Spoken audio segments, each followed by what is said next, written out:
Hello! Welcome back to Sorry for Trauma Dumping. I'm one of your hosts, Alex. And I'm Bob. You're not Bob. Okay, my name is Erica. I'm the other host. You called me on my BS right away. No. Well, I'm pretty sure if anyone's watching visually, they'll see Erica in the corner. You're just like, no, you're not. Like, shut up. Dang. So how are you surviving the cold? I don't know where our most of majority of where our listeners are, but here in Iowa, we had some lovely winter storms, if you will. Yeah. Um, we okay. So I live in a townhouse, and through our back door, there's like to the left, there's fence to the other townhouses. I live on the end townhouse, and um, with it being so windy, and there's that little area for the wind to circulate between the house and the other fence. Right by the door, it was constant spinning of fucking cold weather to your face. And then also, we had to shovel 3 separate times in front of the back door to let the dogs out. And poor babies. Zwei, whenever he can't walk anymore because his feeties are really cold, he'll sit down. So then Cole has to go running to go pick him up and carry him. But you just feel so bad for them. But yeah, it sucked. We have not touched the one of our tables out there, and it's probably, I want to say, 3 feet. Oh my I don't know. gosh, you got that It's much? pretty fucking high. Yeah. Oh my I'll have to take a gosh. picture of it, but it's so high. And then my mother-in-law got someone to come. I don't know how she has these connections, but she got someone with a tractor to come, like, I keep calling it mowing. To mow, no, to shovel my driveway because we got out there. We started shoveling. This is like the fourth time we've shoveled, actually. And it was as high as my knee. And I'm probably like 5'7", so it's off the ground. Yeah. And we started shoveling for like 2 minutes, and it's layers. Like, I have to do one little area, and I have to do one scoop, three scoop, or one scoop, two scoop, three scoop, and then I'm done with that one little area, because it was just so high. And then I'm like, okay, we can't do this because we needed to go to the store to get. We needed to run an errand for my sister because they didn't have a car, and we live next to a store. So I was like, okay, well, we're gonna walk to your grandma's, and we're gonna borrow her Jeep because she also lives in a townhouse, but her neighbors have a snowblower, so they just did her keep saying yard, driveway for her. So so it was like a 5 minute walk. We're like, hey, we're walking, we're borrowing your Jeep.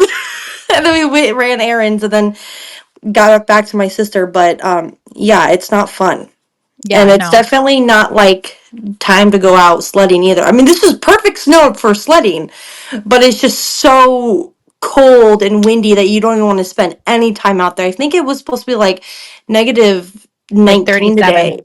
Oh, It was negative 37 the other day. shit. Yeah. Love um, it. when the snow first came, like it was like a bad snowstorm, yeah. But then like Mhm. the day after, it was like perfect, like playing in the yard snow. So like Shorzy was outside playing in the yard in the snow, absolutely loving it. That And was then cute. Lena went outside and was playing in the snow. She kept on throwing snow on Shorzy. It was fine. Like I don't mind snow when it's like just it's cold, not super cold, and like it's just Yeah. there. And as long as the roads aren't bad, I don't care. Like I think it's pretty. And then just like all this major cold front came in and it's just terrible. Like, oh, like you don't even want to be outside. Like it's the point where Shorzy loves being outside, but he's refusing to go to the bathroom outside because it's so freaking Oh, cold. And it's like yeah. constantly in and out, because he has to go. But then when he gets out there, he's like, it's too cold. We even tried putting like, I know we had gotten those booties from you, those snow booties. They don't fit him. Yeah. his feet grew. And then we're like, we'll put socks on him. At least he has something, because it was the pads of his feet that we were worried about. Yeah. Immediately, like, kicked him off. Kicked him So off. I was like, all right, never mind. We're not doing that. We cleared out our back porch, and he had gone pee back there for a couple times, because I'd rather him go on the back porch. We have to like clean it anyway before the spring and like restain and everything. So it's gross. We have to redo it. Literally the only thing we use for the back porch is our cats away from inside the house, because they like to be outside, but then they can't escape because it's like closed in. So we've let him go out there, but then he's like, you have to be out here with me. And I was like, no, I'll stand here and watch you from the door. You just go on the porch. And he's just like, no. So it's difficult with dogs. And then this, I feel so bad for this fucking neighbor dog. So, there's my set of townhouses, going horizontal, and then there's a set of vertical townhouses right behind us. So the end townhouse is against our fence to our yard. Like our backyard is touching by a fence, and so we can see into their backyard clear as day from the second level of our house. And they leave their fucking dog out there for like 10 minutes. And the dog is just fucking barking.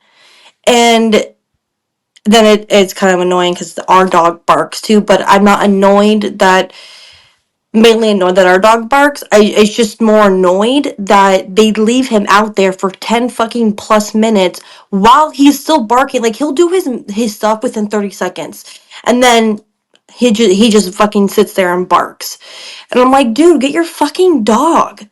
right. Like, especially when it's this freaking cold. Like, yeah. it's not good for them. Cole and I, our dogs, I don't know if this is like hovering parenting, but our dogs do not go outside without us outside with them. Like, we are always with them. That's just because and you two even of have them. you even have like an enclosed backyard. I do. Yeah. Two of them like to eat poop, so that's the main reason. The poop watching. But the other reason is to make sure they don't eat something that they're not poop, but not that they're supposed to eat. Or, I have a fear of my fence door being open randomly, like someone just fucking opening it. So there's that reason too. And then just spend fucking time with your dogs outside. Like, play with them outside. Like, what's the issue? Right. But yeah, I just feel really bad about the dog, and there's really nothing that we can do about it either. Brandon's almost had to call like the Humane Society or someone, because our neighbor also will leave their dog outside for hours. Like, there's times he'll sit and scratch and scratch and scratch at the door, and we can hear him inside our house, and because he wants to go inside so bad, and they will just leave him outside for hours. Like, Brandon was getting pissed one day. I want to say when it was still warm out, it was still pretty warm, and like the dog outside, like he was just like on a line, and I don't think they had any food or water out there for him, and he was out there for a couple hours. No water? I don't think I mean, I didn't go over and see. We can just see him like up, like there's a hill behind our house, and we can see him, and we can see like their door and stuff like that. But like, I don't see water. There could be, but I don't see water, and I didn't see food. And Brian was getting pissed. He's like, if they don't come out and get their dog within the next 30 minutes, I'm calling the Humane Society. I'm gonna go take that dog, and I'm gonna go put it on our back porch and like make sure it has food and water and like shade, because where the dog lets out, there's no shade either. Is this the one that when I stayed there was two dogs up there? Is that the same area? Yep. And it's like they like one dog more than the other, because one dog is outside way more than the other one. Yeah. They don't let their dogs at the same time, which I get, but I don't know. Brandon, he's always keeping an eye on that dog to make sure they're not like leaving it outside for long periods of time. Right now with Shorzy, we'll we'll let him out on the line right now, and like we'll watch from the door and be like, all right, go potty, come on, Troy, go potty, and then he'll eventually go. But normally, when it's not this cold out, one of us is out there with them. Normally, we're not supposed to have a line out, but it's just too fucking cold to like No, be yeah. out there with him. So, and then if we're out there, he thinks it's time to play. So if we're like pounding him from the door, we're like, okay, go potty, go potty. He'll actually like hurry up sometimes and then come in. Otherwise, he'll just look around and be like, I'm just gonna sit out here and be like, buddy, it's too cold. Get your ass inside. Yeah. But anyways, besides the snow, we got tickets. I don't know if you guys heard or if you guys are even fans of Good Mythical Morning. But we are, and we got tickets to their tour. I am so excited. You don't even know. I let my boss know right away. It was like, hey, I need these days off. And because I took like a couple days before that just because to get down to you and then to do all the traveling. But I was like, hey, I just got tickets to go see Good Mythical Morning live on tour. And we're going to St. Louis. So I need these days off. And then I had to like inserted like a picture of Rhett and Link of the Good Mythical Morning thing, and one of my managers was like, oh, that's so awesome, like, yep, I'll put you on like the PTO list, like I have you down. And I was like, sweet. And then my other boss was like, ooh, that seems like a good podcast, I'm gonna have to look into it. I was like, well, it's not actually a podcast. And I had to like give her a whole synopsis of like what it is. Well, they do have a podcast. I explained that. I was like, they do have a podcast called Ear Biscuits, but Good Mythical Morning, like that's just something they do on YouTube. And I was like, they always do these weird eating things, and I was like, your boys would love it. I think they would love Rhett and Wink. Like I was like, they're huge internet famous, they've been around forever. And she's like, well, I'll have to go take a look at it, thanks for the thanks for the suggestion. I was like, yeah. So Cole, I can't remember who brought it to me first. I want to say it was him, and we're like, oh yeah, we need to get tickets. We need to see how much the tickets are. And at the beginning of the week, we saw that, or at least the weekend, this last week. And the tickets weren't available for public until last Friday, but they were going for like pre-sale for their members, like their society members, second or third degree, and they could get in a couple days earlier, so Wednesday. And Cole and I, there's also meet and greets, which one of the meet and greets is with Josh and Emily from Mythical Kitchen. And Cole loves Josh, as you know. And so we wanted to make sure that there was VIP spots left to see them before we were able to get the tickets on Friday. And so we signed up for the second, I can't remember what the full name it is. Second degree members mythical society. And so we bought that to get able to get early access, and then we got early access and we got our tickets, and I was so excited. Yeah, and this will be like our first trip together. Yeah, because like we've done like other than going to each other's houses. Or like the little getaway we had in Cedar Rapids, like to take pictures for the podcast. But like, but like that was just like a getaway. That's not like a, you know what I mean? Yeah. Yeah. This is like an actual like trip. Yeah. Yeah. And I'm so excited. I know. Bella is so jealous, but I was like, no. Really? Yeah. I'm gonna have Brandon borrow Bella's shirt. She has a black shirt that says "Who is Rhett and Link" on it. Oh, that's funny. So I'll have Brandon wear that shirt, and then I have a Good Mythical Morning t-shirt that I plan on wearing too. I'm like super excited. You know, I have the coloring book too. I have the coloring book. I'm just gonna have to bring that in the car. Oh, you do? Yeah, I have the coloring book. Well, we only have. Well, okay, so we have years and years and years ago. They were doing like this t-shirt, like you had to buy a t-shirt, and you were lucky if you got the gold t-shirt or Oh the yeah, silver yeah. t-shirt, or so they were doing that, and we bought just one t-shirt because at the time that's all we could afford is just like one t-shirt. And we didn't get anything special, so we just have that one t-shirt. And then we also have the We're Good game, which I'm going to be bringing next week. But I am really excited to play that. I've been hyping it up. I I so know. I can't wait till we play this game. So we don't really have a lot of merch from them yet, but we do know that we're going to be buying merch at the table. And Yeah. then I also let my dog sitter know about the trip, and she's like, "Oh, I love them! I'm so jealous." So we're gonna get her something little too. We like to get her something little while we're out on our Adventures. vacation. Yeah, I'll Yeah. say extravagant vacations. Um, Well, I yeah, saw that it's nice. Josh just released a cookbook too. Yes. And Brandon wants it so bad. I believe it is available in March. Yeah. Yeah, and so Cole did look up to see if anything could be signed, and no. At the Ah, venue, they're not allowing signatures at the venue. that's poopy. Yeah, but at least Cole will get to meet him, Yeah. and I'll get to meet him. But yeah, we're excited about that. Yeah. Um, there was something I was gonna. Oh, okay. I remembered. So did I ever tell you what I wanted to do? With my kitchen backsplash area thingy. I don't think so. No. I know Okay. you had told me that you want to be more Maximus. Is that the word? Maximalist Yeah. and like design of your house. Yeah. But like you haven't told me like any new design stuff that you want to do.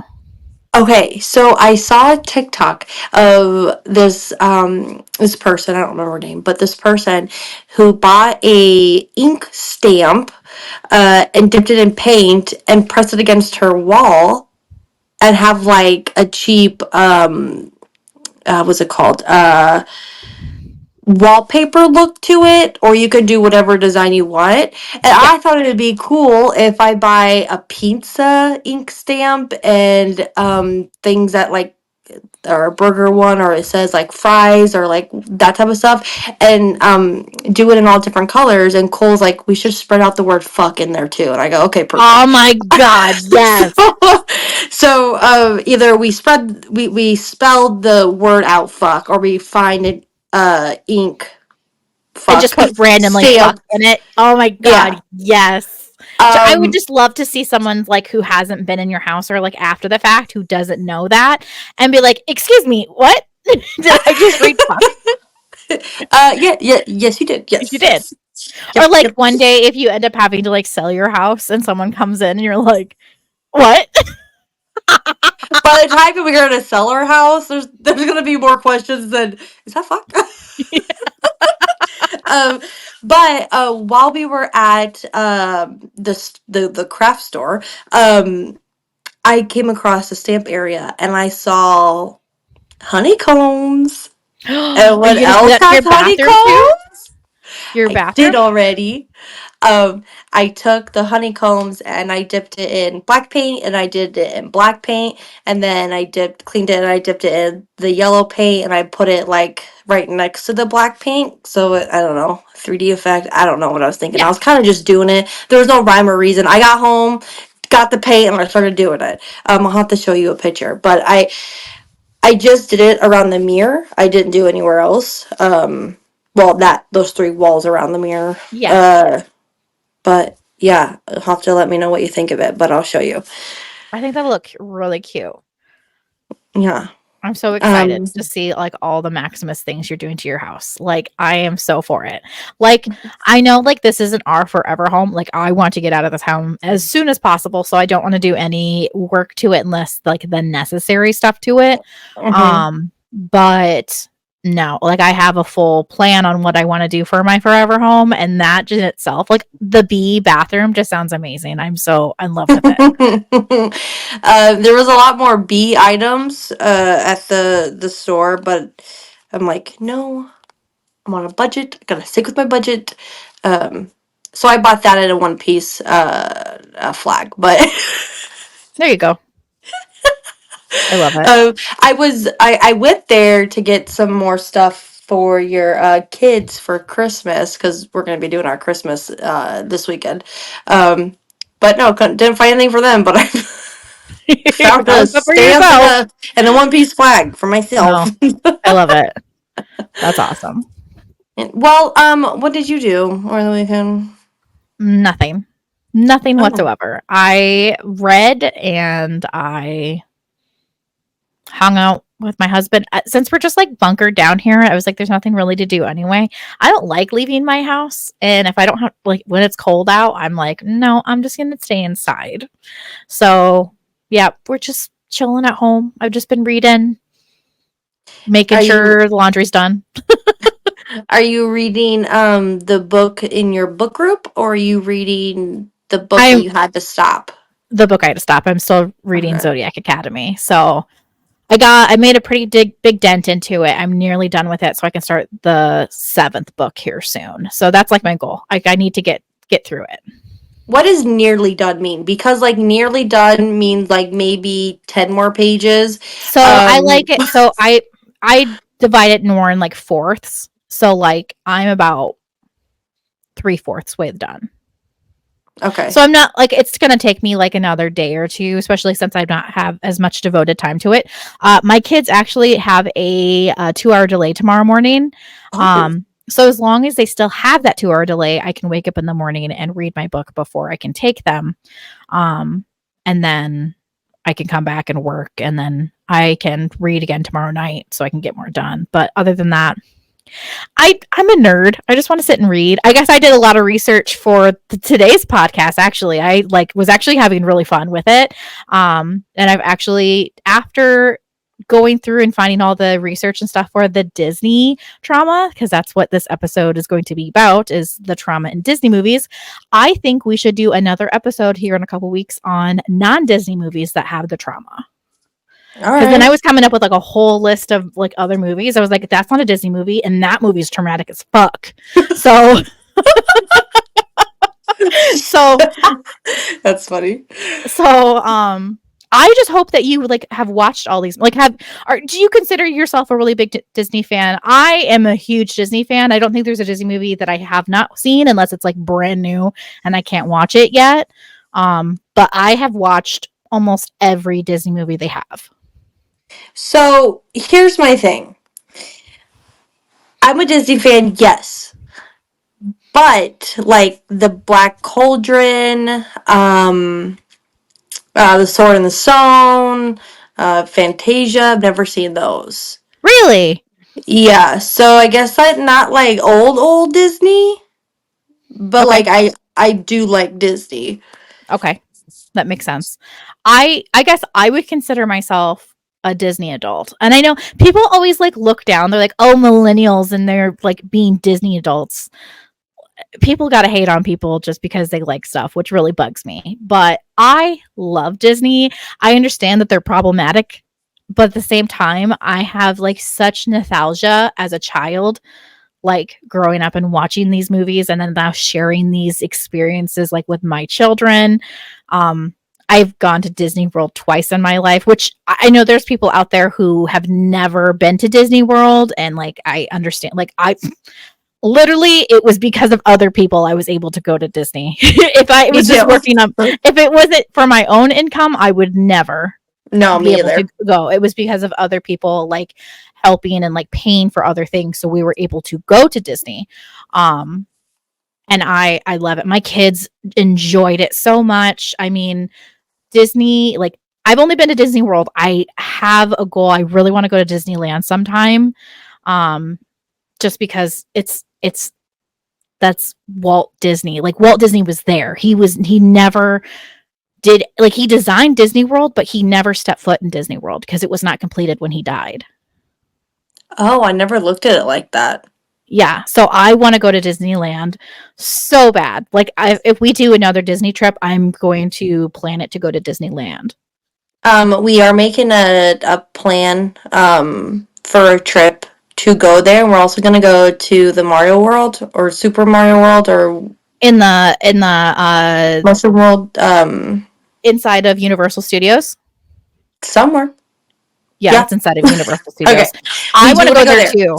Yeah, I want to go there too. But yeah, I am such a Disney adult. I am like even all about the food. Like when we took our last trip, I am all about the Disney food and like the nostalgia and that. Dole Whips are my shit. I love them so much, and I hate that you can't get Dole Whips other than at Disney World. Like it's literally a Disney exclusive. I guess you can get it in Disneyland, but it's a Disney exclusive, so you can't get them anywhere. And like making them, we've attempted to make them at home, and it's just not the same. Oh. It's not the same. Do you want to explain what that is to? So a Dole Whip is a pineapple soft serve. And it's really, if you love pineapple, it's like the best. It's like an ice cream, but it has such a good sweet pineapple taste to it. It is my favorite. It's not a sherbet. It's because it's different. No sherbet. It's not a sherbet. It's a soft serve ice cream that's pineapple flavored, but it's a Disney exclusive. And I remember like the hype so much because I don't think I had it the first time I went to Disney. The first time I went to Disney, I had gotten the huge turkey leg, which was delicious. I think Cole did too. Yeah.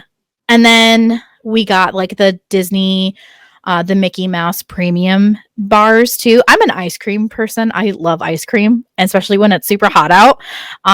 So we had gotten one of the ice cream premium bars too. And oh my God, it hits different than like a regular like ice cream bar. And then same with the popcorn. We had to go and get a popcorn with like the exclusive bucket they had at the time. So that's what bucket did you get? It's a Mickey. We went there during like the anniversary. I think it was like Mickey's birthday is when we went, or like it was like a big number for Mickey. I can't remember. It was an anniversary one. And so they had Mickey and Minnie popcorn buckets. So it has like his little red pants, but then it's like the Mickey ears, and then the popcorn was inside it. Yeah. So we have that. We use popcorn sometimes too. It's really nice. But yeah, I'm a big foodie, so I was like, oh my God, I want to eat all the food, but I just want to eat food and ride rides and meet characters. I cried when my kids met Mickey and Minnie because since it was Mickey's birthday, they had them together and they're normally not together. And I cried when I saw the way that Lena was like reacting to Mickey and Minnie. It was just... Oh, my mom hurt so much. And then I geeked out when we met Stitch. Like, I understand it's just a person in a costume, but I was like, oh my God, we're meeting Stitch. I was more excited than my kids were because the last time I went to Disney, I didn't do any character meet and greets. So I was like, we're doing as many as we can. Well, you know what? Like, even if it's a person in a costume, who cares? Yeah. Like, obviously, they're fictional. Yeah. I wanted to make sure I said that right for my dyslexia brain kicked in. They're fictional. So like you're never gonna truly meet them. Right. Like you can Betty oh, it's a bad one. Deadpool. You can actually meet Deadpool because he's an actual person, like Ryan got Ryan Reynolds. I wasn't Ryan Gosling. Different Ryan. No, I was watching the awards, the critic choice awards, and then the global. Yeah. Yes. I've been watching those, so that's why Ryan Gosling's in my head. But like that's the closest thing you're going to get. So why not have fun with it? Yeah. Like, I remember even like when Lena met Cinderella, we stood in line and she was so tired. She was so tired. But when she woke up, Cinderella came up to her and she's like, hello, little mouse. Are you a sleepy little mouse? And I was just like, oh my God. And then Lena waking up like, oh my God, it's Cinderella. And she said it just like that. No, she was only like 2. She was 2 when she went, but like just to have her eyes widen up, she's like, I know who this person is. You Yeah. know, like she knew who the person was, but like, yeah, I think Yeah. it's more of like seeing how my kids reacted. Bella was older when we went, so she didn't have that like Disney magic thing, but to see Lena and when she met these characters, she was just like in awe. Like it was like, oh my gosh. Um Peter, we were over by the carousel and Peter Pan like walked by and we didn't see him in time and we went to go turn around to go meet Peter Pan and he literally was started talking to another family and got whisked away by them. So I was like, "Oh, we were so close to meeting Peter." And he just like walked away, which I get. He was giving someone else their own magical moment, but like I was just like, "Oh, we could have met Peter Pan." We could have met Peter um, but no, it's a magical place for any age. Yeah, no, and there's Like, so much things for adults anyway. Like, I want to say yeah, Epcot is all for adults, to be honest. Epcot is Yes, okay. Why, I like, because it's all very much like foods and drinks and like it's very adult oh, okay, oriented. okay. I mean, there's some kid elements for sure. I mean, like they have like the Frozen ride that's there, and then I know now they have the Ratatouille ride that's there now too. We didn't get to go into Epcot because it was not like I said, it was more aimed more towards adults, and at the time it was still a major construction, so we just went to Magic Kingdom. But yeah, I think Epcot is mainly like devoted to adults. All right. I have been to Epcot. It was just like in 2016, 2017. So I don't really remember much.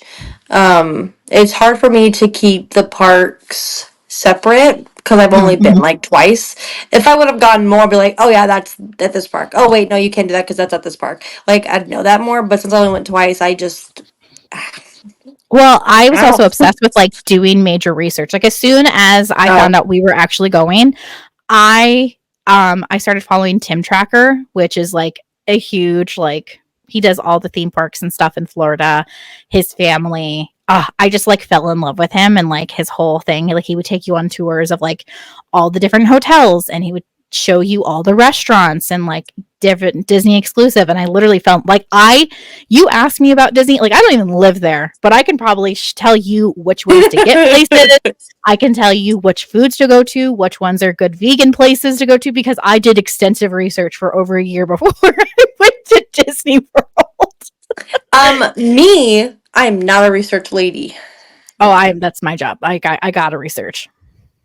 I can't. Like, I don't know if it's just something built in here where I just can't.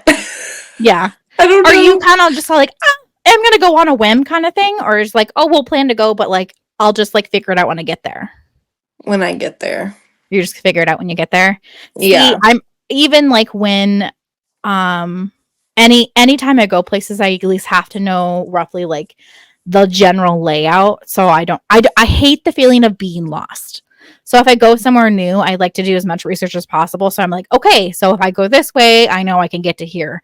Because otherwise I just don't like that I'm lost feeling. I think it's because when I was a kid, there were so many times I was like, I don't know the situation and I'm really uncomfortable. So this is me now taking control of that and like knowing my what's the word I'm trying to say? Surrounding. I guess, yeah.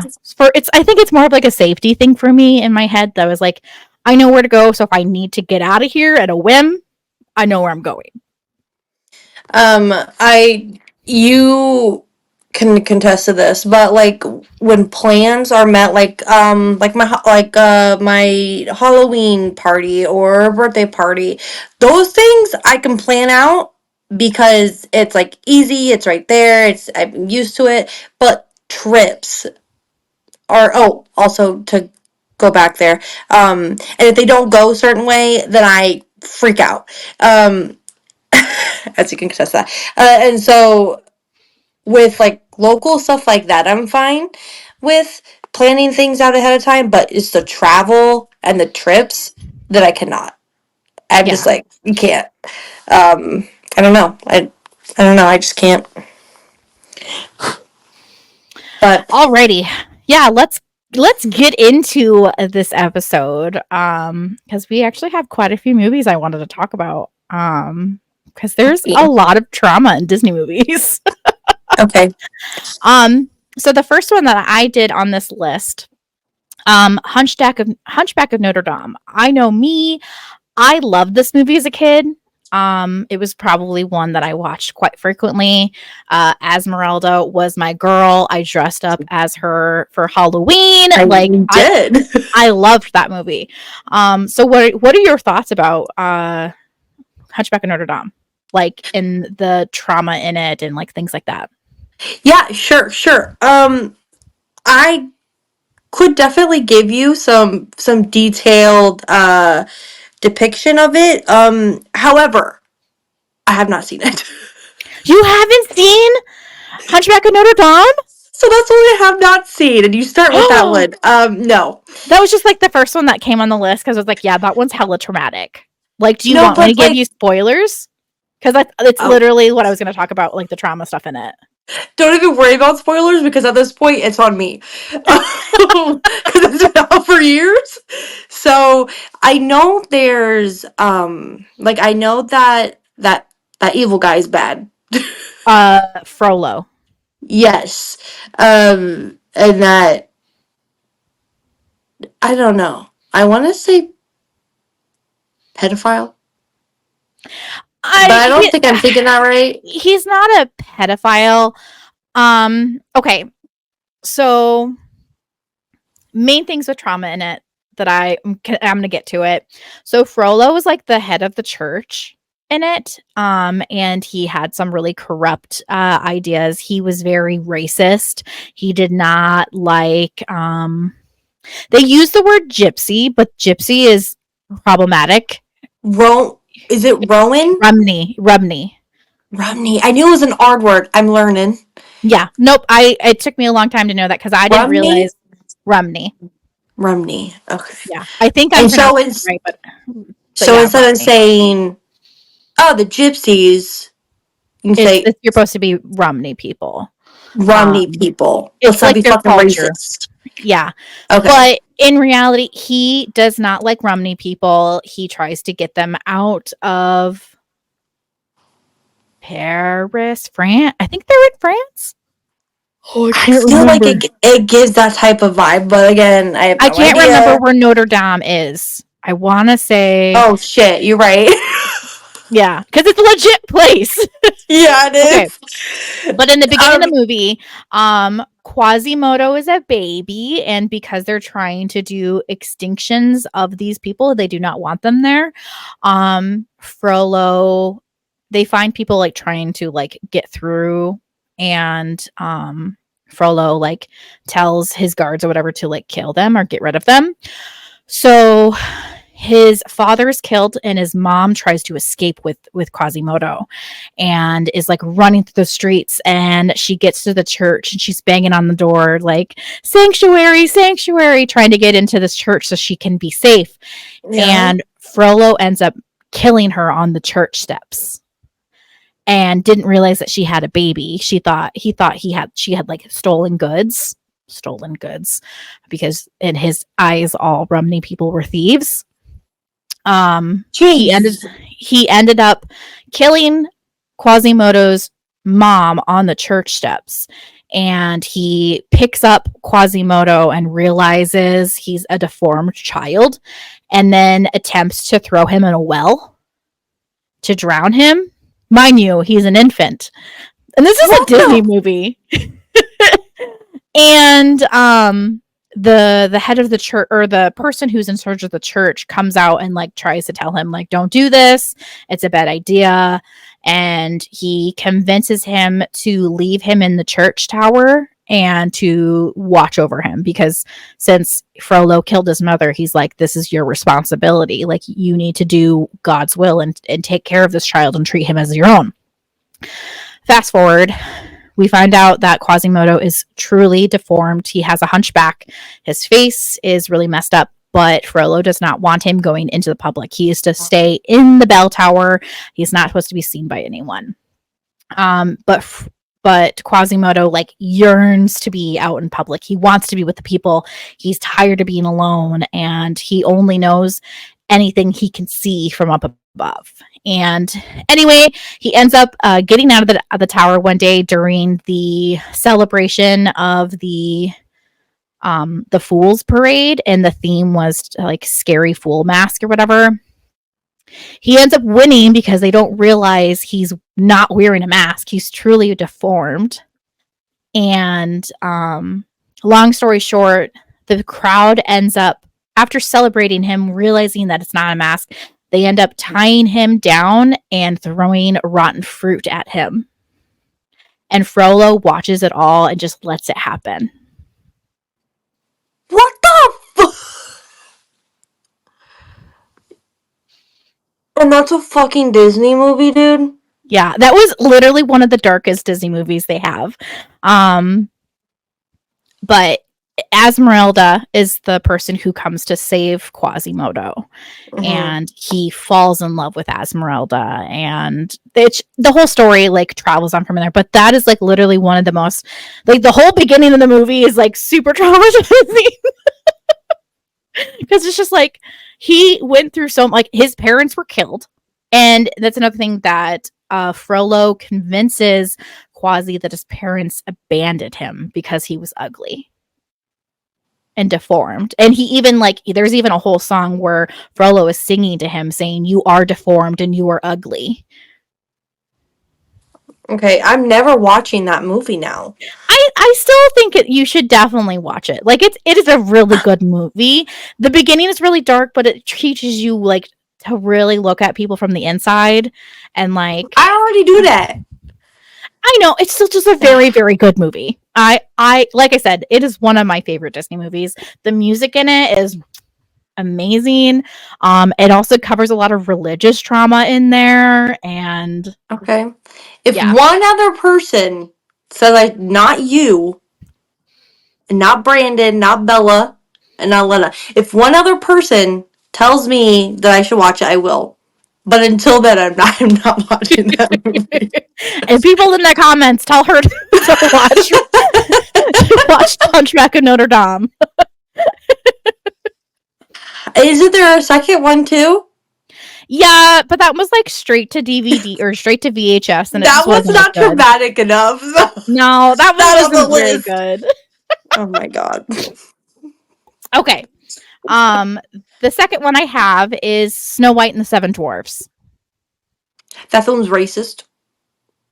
It was racist? I didn't see it was racist. The film? Yeah, why was it racist? Is Snow White? Are we talking about the traditional Snow White? Like the cartoon, yeah, Snow White and the Seven Dwarfs. There's a part where like they're pumping water. That's a black man's face that they're pumping. Oh, I didn't realize there was blackface in that. Yeah, hold on. Let me. I want to make sure that I want to make sure I'm correct. So hold on. Let me. I thought it was just like a scary face on, like, because there's faces on a bunch of stuff in the house. Snow White. Racist.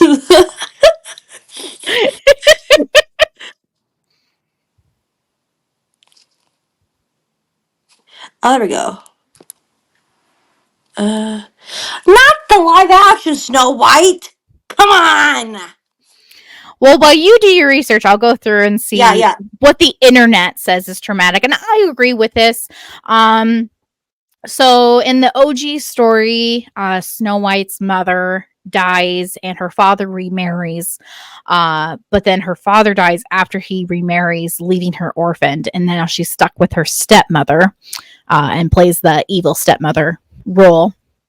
But the queen is extremely envious of Snow White because she is supposed to be like the most beautiful woman in the world or in the land, and the evil queen is just like, this can't be.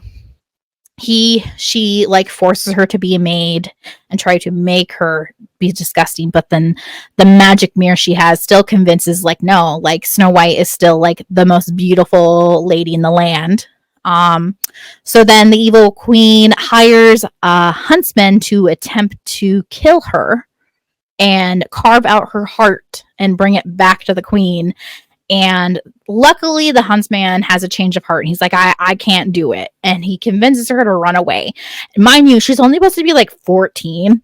She's like really young. She's young. And she ends up running away into the woods. And so, like, the movie wise, as a kid watching that and watching all the scary things in the dark, trying to like grab her, and because she's so scared in the forest, that was one thing that they had marked in here that was traumatizing. I would agree. Not too much really is traumatizing other than when the evil queen transforms herself into that old crone. And then she puts like all the poison and or all the ingredients into that glass, and like just the scariness of like watching her transform into like this scary like person, and her hair turns white and her hands turned into claws, and yeah, that was frightening. Did you find anything on racist Snow White? Kinda. It's anything I typed in, it would relay it to the new Snow White that hasn't even fucking came out yet. And so it's. Did you type in Snow White and the Seventh Dwarfs? Yes. I know what you mean by it. I guess. Oh, what? What did you type in? You want to know what I put? What? Okay. I put Snow White racist water.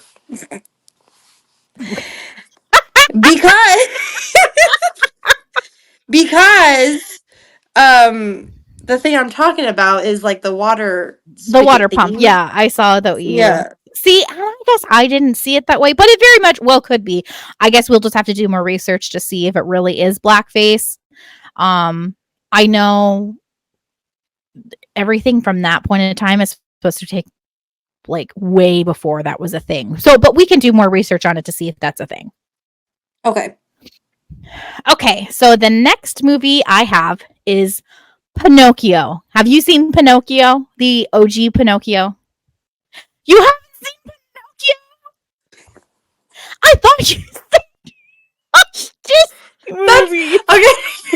That's still an old movie. Oh my goodness. Yeah, I guess.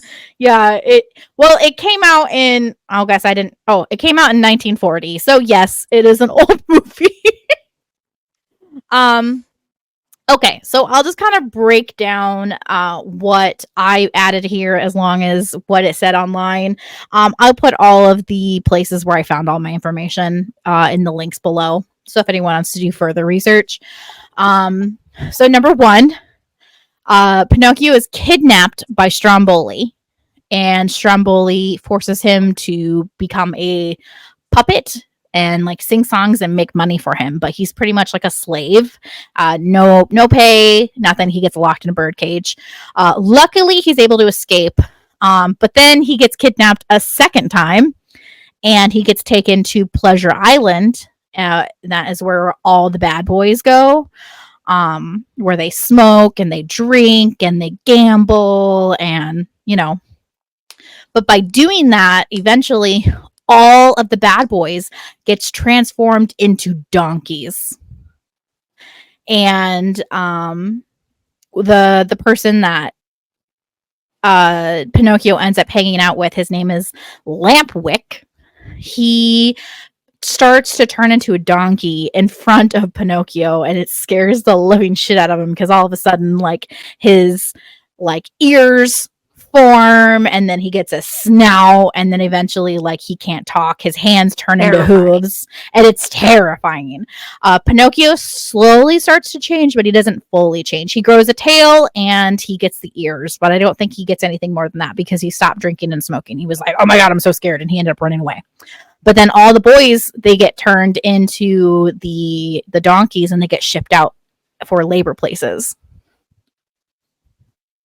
And then, if that's not bad enough, Pinocchio's dad, Geppetto, he returns home, finds out that Geppetto went to go look for him, finds out he was eaten by a whale. Geppetto was? Geppetto was eaten by a whale. So then Pinocchio has to go save his dad, and he's stuck in the whale. What is Pinocchio gonna do? He's just trying to find his dad. And he goes into the whale. They end up getting out of the whale, but the whole thing is just traumatic. How old is Pinocchio? It came out in 1940. They never said how old he was. He was of school age because for some stupid reason, Geppetto wished for a son. Geppetto and the Blue Fairy came, turned Pinocchio into a boy, but not a real boy. He had to prove himself before he became a real boy. So he was still just a puppet. Geppetto was super excited, but then the next day sends him off to fucking school.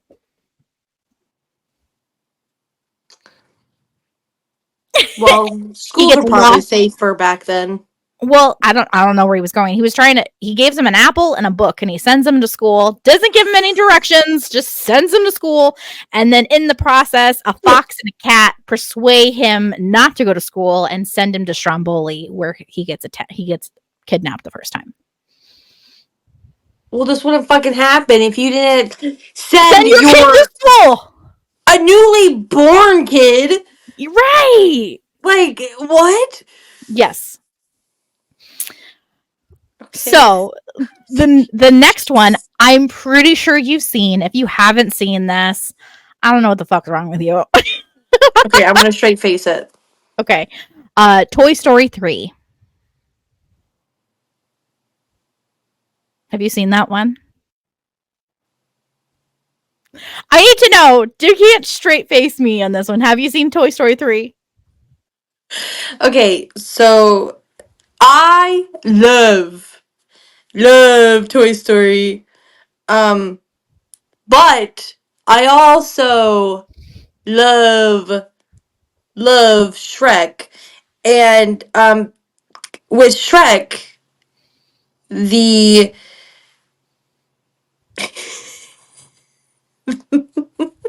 third movie sucks. And so I'm gonna relay that. I'm gonna relay that. Was gonna suck? No, I don't know where I was going there, but I didn't. I watched some of Toy Story 3. Like I know who Gabby is. I know who Lotso is. That's Toy Story. Gabby is Toy Story 4. Oh. Well, Lotso the bear is in Toy Story 3. Yes. Once they started adding new toys to it, it kind of just stopped. So like Toy Story 1 and 2, perfect. Shrek 1 and 2, perfect. It's gotta leave it at that. But no, I've seen some of it. Like I know they get like almost burned alive or eaten alive. That's the scene that is the most traumatizing. Okay. The incinerator. I will let you talk.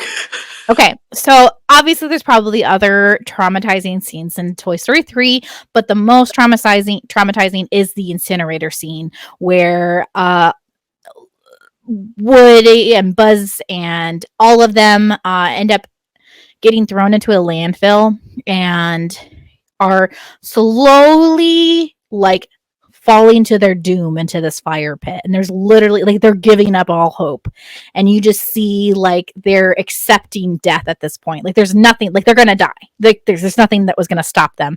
And luckily the alien dudes saved the fucking day and are able to say the aliens. Yeah, they turn off the incinerator and they're able to escape from that fiery pit. But like just that scene alone is like you see these toys that you absolutely love and they're literally faced with their death. Like they're gonna fucking die. Yeah, that's a kid movie. Yeah. Jeez. Yeah. When you put movies in like perspective like that, it's like holy shit. Oh my god. The next one I have on my list, and I'm pretty sure you've seen it. I'm pretty sure you've said this is one of your favorite movies. The Goofy movie.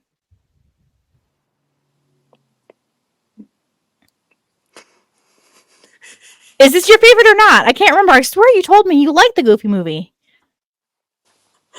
You're telling me seen it. you've never seen it. Who the fuck did I talk to that said they love the Goofy movie? You haven't seen any of these goddamn movies. No, I haven't. The Goofy movie came out in fucking 1995. Hey, I wasn't even born yet. So give me a break. That's not even an old movie though. I was born in 92. I was born in 1996. I know. But Cole likes that movie. It was someone. Okay, since you haven't seen this, I'll just go right into the traumatic like scene. Okay. There's really only one. Okay, so the quote that I have in it, in a dream sequence, which is the beginning of the movie, Matt runs through a wheat field to his crush, Roxanne. But once she goes to kiss him, the scene suddenly transformed into a tangle of thorny vines, and slowly, piece by piece, limb by limb, Max transforms into a gigantic, monstrous Goofy. Oh. And it's scary to like. It was more scary when it happened. You're like, oh my god, Max is changing. But in the dream, what it's symbolizing is he is scared of becoming his dad. He's embarrassed of his dad, and he's turning into his dad. He thinks he's going to make a giant ass out of himself in front of Roxanne, and all he wants to do is impress her because he really likes her. So, like, in reality, it's not that scary, but, like, the scene is, as a kid, the first scene you see is Max turning into Goofy, and it's, like, a giant Goofy. Okay. Doesn't he end up, like, loving that side of his dad or something? Yeah, like, the whole movie is generally about, like, him... about Goofy realizing that Max isn't a little kid anymore and he's his own person, and Max realizing that his dad is not like just a goof. He is actually a really good guy and he loves his dad, and he's just having to accept that, you know, his dad is alone and he should love his dad no matter what, because there's a lot of resentment there. He's really ashamed of his dad. Oh. Yeah. Side note, do you hear that barking? I don't hear any barking. It's been barking for like 5 minutes. A dog's out there barking. Oh, that poor doggy. Yeah, and it's 9 p.m. So you know it's really fucking cold out. Yeah. Okay. But Then jeez. the next movie on my list, and I swear to God, I know you've seen this one. If you haven't, I don't. Okay. The Lion King. You've seen that. I've seen it. Okay, I have seen that one. I was about to say, this is like the first movie on the list that you've seen. So do you want to say why it's traumatic? Like, what is the main scene here? Like, oh my god, that's traumatic as fuck. When, wait, what's the dad's name? Mufasa. When Mufasa's falling to his death, does he end up going to his dad and like pushing him? Does he end up doing that? Yes. I think that right there would have hit more than seeing the fall. Yeah. I think like physically touching and being so close to your dead parent would be fucking terrifying. He thinks his dad's sleeping and he's trying to like, get up, Dad. Oh, that's right. He does think he's sleeping, not dead.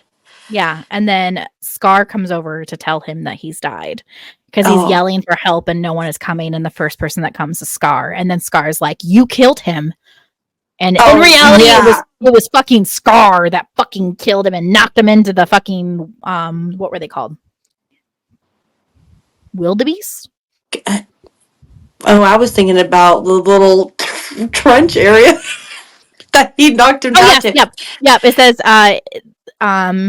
where he gets he is stampeded by a herd of wildebeest. Oh. And then, That's yep, he terrifying. dies, and then he runs into the jungle. And being like, what? How old was He he? was he was young, like he was still a cub. Yeah. And then running away on your own is And then terrifying. having hyenas chase after you to try to kill you. Yeah. Holy Yeah. shit. I have a love-hate relationship with The Lion King. Like, I like it, but it's not one of like my favorite movies. I cry every time for Mufasa's death. Every Oh, time. Especially when yeah, he's like, it's "Get up, Dad. Get up." And you see him start crying. He's like, "Help." Oh my god, I'm gonna get teary-eyed thinking about it. stop it. Yeah, there hasn't been like a time where I'm like, oh, I should rewatch Lion King, or oh, I should Yeah. watch that, or um, yeah, it's always Toy Story Yeah. that I go to, but Speaking of, the next one on the list is Toy Story. oh, Toy Story 1. Yeah, the original Toy Story. I want Did I you wanted I want to think Okay. on what it is. Okay. What could possibly be? Okay, so is it traumatic for the toys or for Andy? I would say the toys. Okay. What happens in one? Um. Oh, isn't isn't that the one where Sid, or is that two? Nope, Yeah, that's it. that's one. Okay. Well, obviously Sid. Then yeah, that's doing all the extra The toys and Frankensteins of toy. yeah, Yep, that's what it is. It's Sid's toys are nice. Frankenstein esque. And they're combined with different parts. And while they could be seen as creative in the real world, it takes a completely different tone when the audience knows that all the toys are like alive, and to like know that like their Oh, pieces are like taken apart and they're putting on other things. So like they had like that baby spider head, yeah. and then the lady with legs who's like legs, and then she has like the A pole. fish. Yeah, Yeah. fishing pole. And then like the duck head that has like strong arms and he The like arms. bounces. Yeah. And then like the toy car that has like a frog on it and weird arms. Like those are the ones I can think of right on the top of my head. I can't think of the frog one. He was like half frog, half car, and like he like rolled with like big arms. And then there was also like the one that's attached to the skateboard. Oh, okay. I remember the skateboard one. And then I watching miss the this bit. watch and That then part him too. attaching like he attaches like those bombs or like the things to Oh, the the toys rockets. and they explode. Yeah. Yeah. Oh my god. Yeah, he's like literally mutilate. Mutilating. Okay, yeah, mutilating them. Yeah. And oh, that's so. Oh, that's weird to think about. Guess I never Yeah. thought of it like that. Holy shit. Yeah. Okay. The next one on the list, I swear to God, if you haven't seen this one, Tarzan. Have you seen Tarzan? Oh, stop your crying, it'll be alright. Okay. Just take your hand, hold it tight. Yes, I've seen Tarzan. Okay. That one, there's so many traumatic things in it. It's ridiculous. Literally, name one. Any of them. So first off, his family's in a shipwreck, and Do you everyone on the know ship. about that theory? Yeah, I heard the theory, but I don't agree with it because it doesn't make sense. Oh, Especially you with like don't. with Frozen 2, it does Yeah. not make sense. Okay. Like the initial fan theory, totally. Like I would like, yeah, I get it, but then like with in Frozen 2 and like how they find the ship and like like it shows like their parents died in Yeah. Alaha. I've seen it Yeah. once when it very first Yeah. came out, so I have no idea. But in Tarzan, yep, the family is shipwrecked. Everyone dies other than the mom and the dad and Tarzan. And then they build a treehouse to live in. After that, then they get killed by a jaguar. and Tarzan is the only thing left alive. Then Carla, the mom gorilla, finds Tarzan for her own. Also, Carla has her own traumatic because she had a baby and the jaguar kills her baby. So she essentially takes Tarzan to raise her because she lost her baby. Yeah. Then Carla has to escape the jaguar again to save Tarzan. So that in itself, that's already just the beginning of the movie. And That's then a lot. has to grow up with all of these gorillas, and he feels like an outsider because he is different and he doesn't understand why he's different.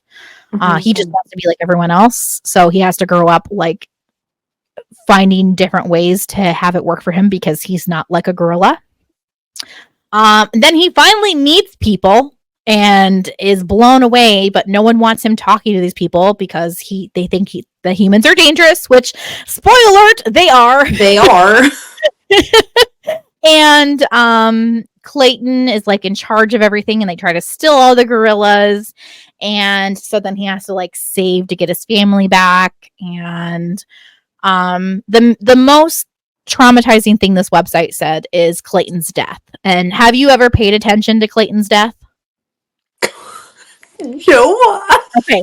So in the scene where Tarzan and Clayton are fighting, they get caught in vines, and Clayton ends up getting some vines wrapped around his throat, and he's like cutting the vines to get down, and Tarzan's like, hey, no, Clayton, wait. Like, Clayton, wait, because he can see that these vines are wrapped around his throat. He ends up cutting all the vines down besides the one in his throat, and he ends up dropping down and literally hanging himself. And you realize that that's what happens because you can see Tarzan comes down and then there's lightning strikes and you can see just like the shadow of Clayton's body like hanging there. Holy shit, no, I never noticed that. Yeah. Oh my god. Like Tarzan in itself, that is just like one of the most traumatizing, like all over movie. Like he went through so much stuff. Just as like a baby. As a baby, and then like as a child, and then again as an adult. Yeah, just trying to survive, man. Yeah. My back is all itchy. Okay. Have you seen the next one, which is Who Framed Roger Rabbit? That's my girl! I love that movie. I love it. I love Jessica Rabbit. Me too. So I'm not going to go into the whole movie because you've seen it, but do you know like the traumatizing moment, or what one you think would be the traumatizing moment in Who Framed Roger Rabbit?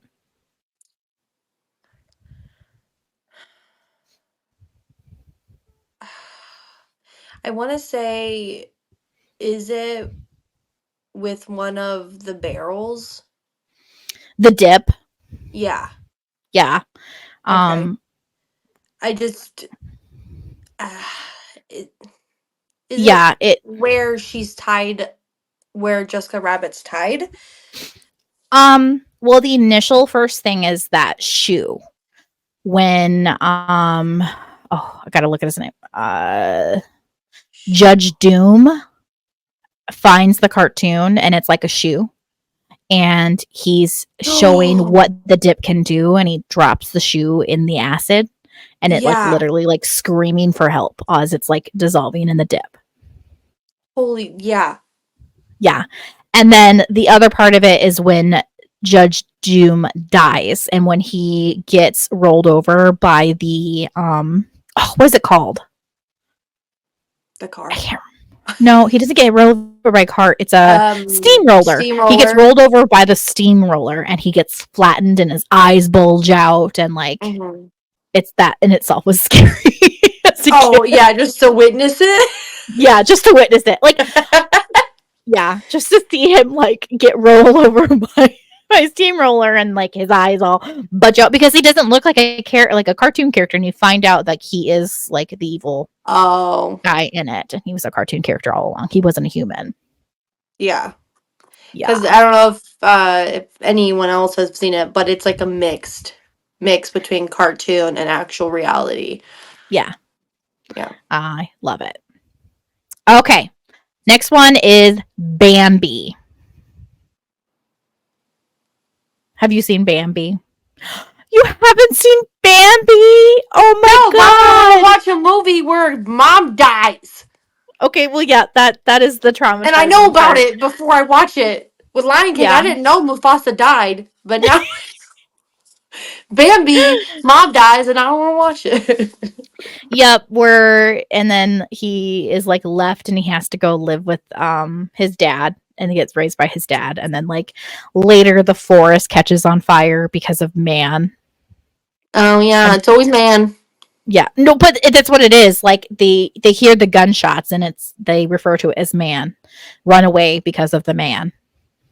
Oh, Yeah. Bambi's so really sad.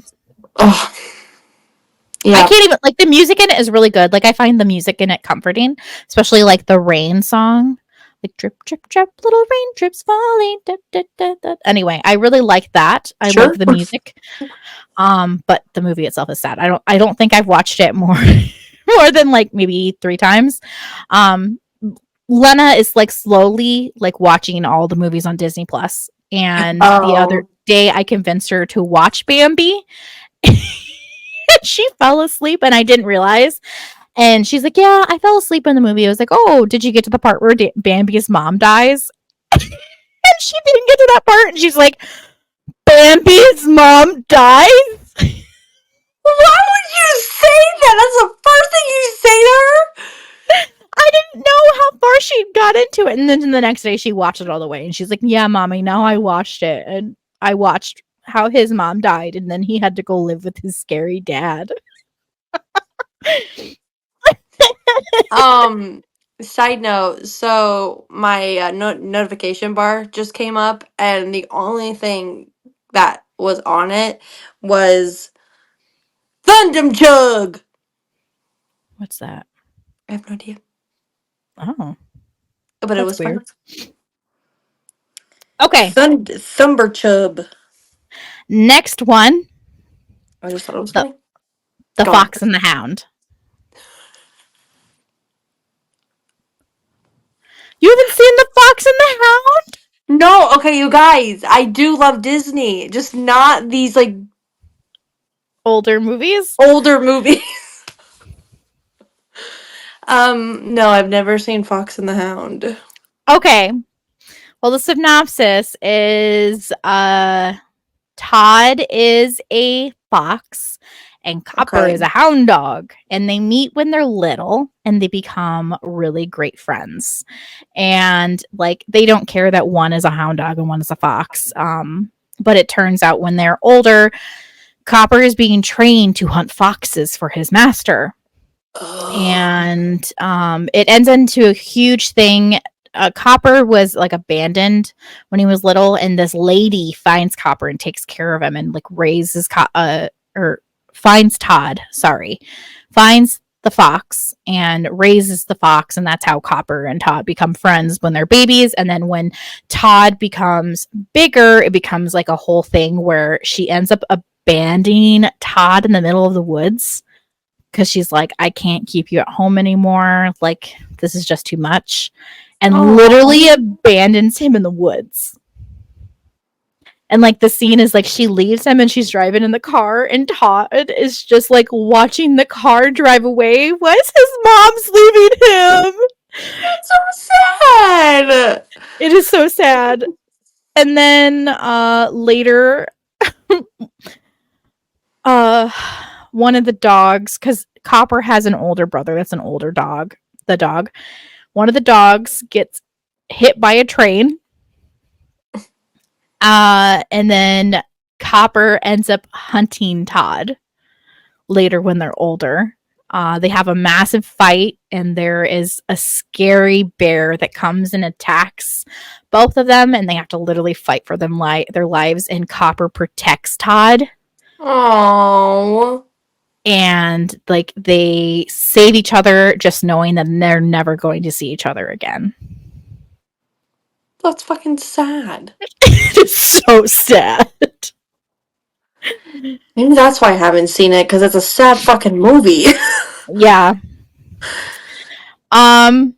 Okay. Have you seen The Rescuers?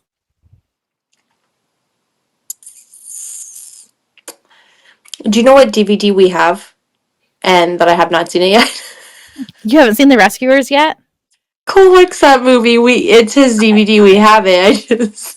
Haven't seen it. I know they're like little mice, right? Mice. Yep. Okay. It's little mice, and they go and like save kids and stuff like that. But the traumatizing part of it is this girl who is missing. Her name is Penny, and she's kidnapped by this lady called Madame Medusa. And she takes her to like this spot in the bayou somewhere, and they're trying to find this pirate treasure. And the reason they kidnap Penny is because she's the only one small enough to fit in this hole, and they can only go certain times of the day because otherwise it gets flooded out by water. And they end up shoving Penny down this hole. And so she's trying to get this huge giant diamond that's down there, because that's what Madame Medusa wants, is this big diamond. And in that, the cave fills up with water and she almost dies because they don't want to like take her out of it. Even going down like a very narrow tunnel or tube or something, that's fucking terrifying in itself. Yeah. And it being somewhere where you can escape underground, that's more terrifying. Yeah. And there's more stuff to go on with that movie, but like the most terrifying part of that movie is when she gets caught down below and she has to get this giant diamond out, and like the water's just coming in, and like she's begging to get pulled up, and Madame Medusa's like, no, you're not coming up until you get that diamond. Holy shit. It's scary. It's so scary, but it is a really good movie. Oh, I'll have to ask Cole about it. Okay. Beauty and the Beast. I've seen the live and The cartoon. The cartoon, yeah. What do you think is traumatic? I think probably multiple sections is traumatic. I feel like stepping into a situation where everything around you is alive, in a sense of being, that's traumatic. Yeah. And then getting yelled at by a little beast, I would say traumatic. Getting locked in a tower, traumatic. Having like your dad be kidnapped and you sacrifice your life for your father. Mm-hmm. And then your father tries to convince like the townspeople to come save you, and they all think he's crazy Maurice. Yeah. And they don't believe him. See that. Yeah. Yeah. And then the part where they're chased by wolves. So like there's a part where Maurice gets chased by wolves, and then there's the part where Belle gets chased by wolves and the beast saves her. And then not to mention, just like the people in the castle, just because they worked in the castle for the beast, they all get turned into inanimate objects. Like that's scary. And like them to be cursed just because they worked in the castle. Mm-hmm. Yeah. That Anyway. Yeah. That used to be one of my favorite movies as a kid. My mom said that I would watch it over and over again, that I like destroyed the tape because I watched it so much that she had to go out and buy me another VHS tape because I watched it all the time. Not a VHS tape. Yeah. Dumbo. Have you seen Dumbo? Is that another one you haven't seen? Girl, oh my god. That's another old one. You need to watch some of these old Disney movies. Now, why these old ones have so much trauma? That one's even has a lot of racism in it too. Oh. They even like now on Disney Plus, like on that one, they have like a warning in the beginning of it saying like, yes, we know this is problematic. We're not going to change the movie, but like we are fully aware that when this happened, like this was wrong to do. Oh. Because in the first scene, you see that they have people who are black putting together the tent, and they're doing it in a thunderstorm, and they're singing like a slave song, and pretty much like the animals are treated better than like the people who are working at the circus. Some animals. Yeah. And then with Dumbo's mom, she tries to save Dumbo at one point, and she gets casted as a crazy elephant, where she gets casted in isolation, where she gets taken away from Dumbo, and she's locked in this like crate, and Dumbo can't see his mom anymore. Wait, what was she trying to help him with? So in the circus, the ringmaster was trying to do things to Dumbo and make him like interact more. Dumbo also had like huge ears, and so they were making a laughing joke out of him at the circus, and Dumbo's mom became terrified for him, where she went out and attacked to save him, and then in that they end up tying her down and locking her in a cage and labeling her as a mad elephant, where she is in complete isolation, and she gets Dumbo taken away from her, and she's taken away from all the other elephants. What the fuck? You literally get your child ripped from you because you were trying to protect him? Mm-hmm. And then, so there's the scene where Dumbo goes sees his mom at night, and she can barely get her trunk out to hold him, and she like ends up cradling him. It is so sad, and the song "Baby of Mine" is playing. Oh, go ahead. No, go ahead. Did you see the live action one? It was okay. I didn't like the live action. I just liked the cartoon. I didn't watch the live action because I didn't see the normal one, but I knew that like I know that people make fun of Dumbo, and Dumbo's an animal, and like I don't like, just for like me emotionally wise, I don't like it when people make fun of animals. So it's probably another reason why I haven't seen it, because I don't care to see people be mean to animals. So yeah. And then also with Dumbo, after he sees his mom, there is some drunk clowns who accidentally pour alcohol. Like, it was completely an accident. They accidentally have a bottle of, I think, champagne that falls into the water bucket. Oh no! And did he die?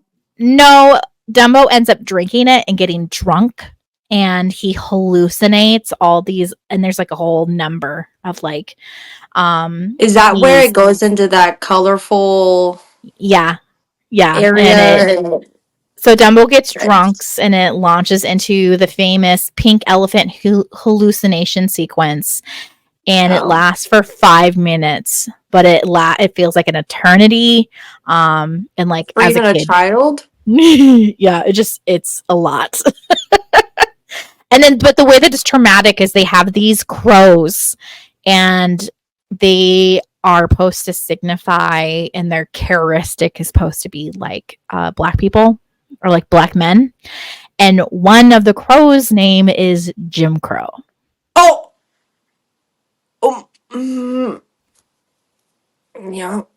Yeah.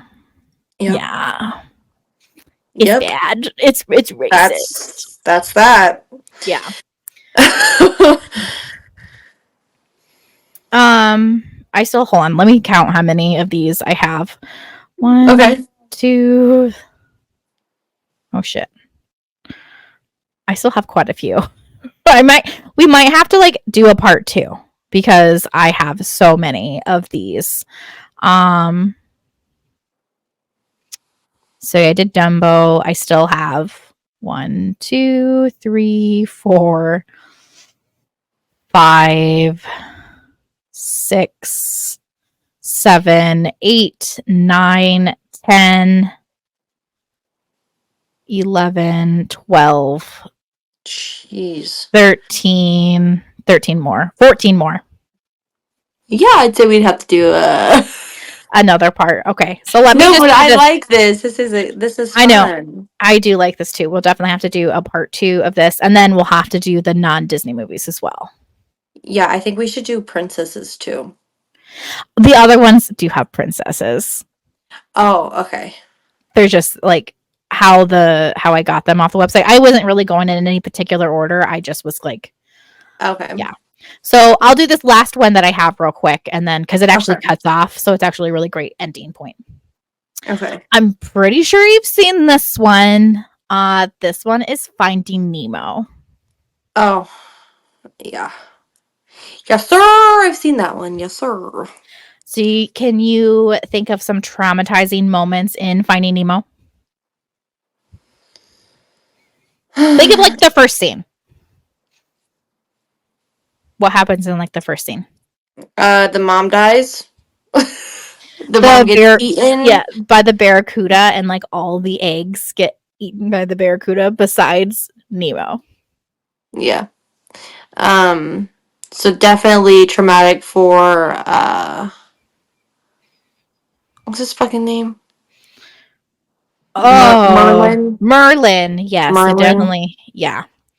Um, and because of that too, Nemo gets left with a injury as well. He has a smaller Oh, fin, so yeah. he's disabled because of the attack.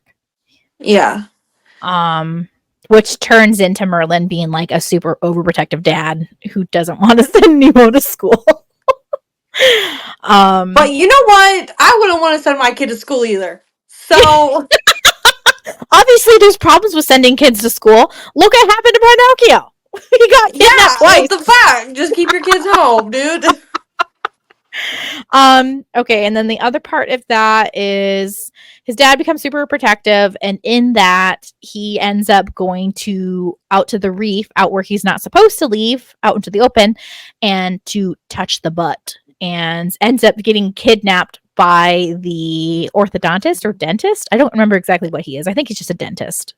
I want to say orthodontist because of the fact that we see a person with braces, but that's the only reason. Yeah. So he ends up getting kidnapped by the dentist and getting put into like an aquarium in the office. And so then Merlin is trying to find his son and he can't find him, and that in itself is scary. Oh Um, yeah. ends up finding Dory and they go on their hunky dory way. They almost get eaten by sharks because when Dory gets a bloody nose and then Bruce like smells the blood and he attacks them. And then And also that fish with that light. oh yeah. What are Yeah. those things called? Oh my god, I can't remember what they are, but they're scary as fuck. I want to say like ink. It's not. I don't know. I don't know what it is. Um, but so they go through all of that, and then the part that they have written in here is they're finally almost to where they need to make it because they're trying to get to Sydney, Australia. That's when they also find out Dory can read, and I literally quote that movie all the time. Anytime someone has an escape, I always read it as escape. That's funny. It's spelled just like escape. You can read? Oh yeah, I can read. I know when I was looking at cars, this is kind of sideways of that. I was looking at a Ford Escape, and I only referred to it as a Ford Escape. I didn't end up getting a Ford Escape, but every time I referred to it, it was a Ford Escape. Or Scape. But when Dory and Merlin are trying to get through the jellyfish field and they're racing, and Dory gets electrocuted by the jellyfish, Yeah. there's that part. And then finally, they find Nemo and he has to like play dead, and like Merlin thinks he's dead and all of that jazz. Anyway, he ends up escaping and makes it home. But it was just like a whole ass adventure in order Whole to find his journey. son. That Yeah. movie, man. I don't know if your brain works similar to mine, but when I talk about movies, do you like literally watch the movie really, really fast in your head? Mm-hmm. Yeah. So like I can map Yeah. out that entire movie because I literally just watched it in my head. Um, in a way, I mean, are there scenes missing? Yeah, Yeah. of course. Could I remember everything? No. Trauma brain, but yeah. Yeah, for sure. But that is the end of this current list. So I will make a mark on my this other one. So maybe we'll do the part 2 not next episode of the week after, but the week after that. So we can get through this list. So if you did not find your favorite Disney movie on this list, please comment or like interact with our Instagram and let us know, like, hey, you forgot about this movie, because it might be on our list or it might not. So if it's not on our list, I will definitely take a look and I will add it to the list. But definitely reach out and tell us like what you find was most traumatic in these Disney movies. If there's other Disney movies that we didn't cover, even any of the live action. I think I only did the animated. So if there's any live action ones, you're like, oh, you completely forgot about this, please let us know. I wonder if there is any Disney movies that have no trauma in it. I'm trying to think of a Disney movie that has no trauma. You know, I can't think of any. So, our listeners, can you think of anything that does not have any trauma in it? Yeah, because why does everything lead to trauma? Yeah, everything is I hate it. Why? Anyways, that's a thought for the night. Also, everything on Or my day. end just froze. Is everything on your end frozen? Not me. Awesome. Well, I'm frozen. Oh, I did see you for a little bit, but now you are a black screen. I don't know why this keeps happening. I don't know either. Like my internet has. Oh wait, did that internet issue get worked out? For me? Yeah. Yeah. Okay.